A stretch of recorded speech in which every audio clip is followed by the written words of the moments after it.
যে মার্জার তো আমরা আমাদের করতে হবে, বা আমাদের ব্যাংক রেজলিউশন অর্ডিন্যান্স হয়েছে, মার্জার শুধু না লিকুইডেশনও হতে পারে, সবই করার ক্ষমতা এখন বাংলাদেশ ব্যাংকের হাতে আছে আইনগতভাবে, যেটা আগে ছিল না।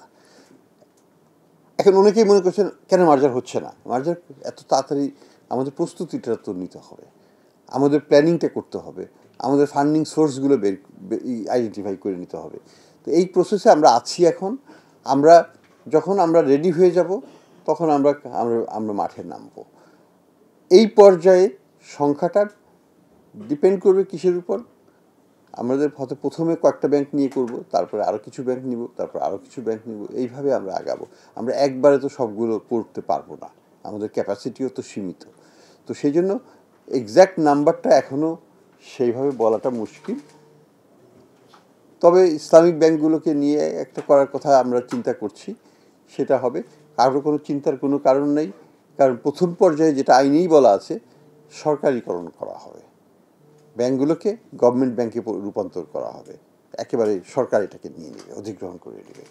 তো অধিগ্রহণ করলে তো আর কারো ডিপোজিটরের কোনো চিন্তার কোনো কারণ থাকার কথা নয় এবং উচিতও নয়।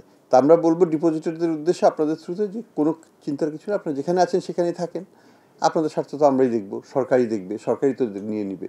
যে ব্যাংকই নিক না কেন সঙ্গত কারণে নেবে, অসঙ্গত কোনো কারণে নেবে না, আইনের ভিত্তিতে নেবে। এবং এটাকে সরকারিকরণ করার পরেই আমরা এটাকে, এখানে অনেক টাকা ঢালতে হবে, সেই টাকাটাও আমরা ঢালবো, সরকারের থেকেই ঢালবো।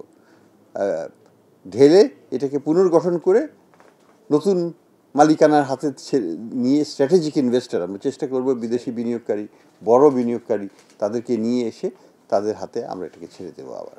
তো এখানে কোনো ভয়ের কিছু নাই। শক্তিশালী ব্যাংকের অংশীদার হবেন, শক্তিশালী ব্যাংকের ডিপোজিটর হবেন, এটাই হবে আমাদের লক্ষ্য।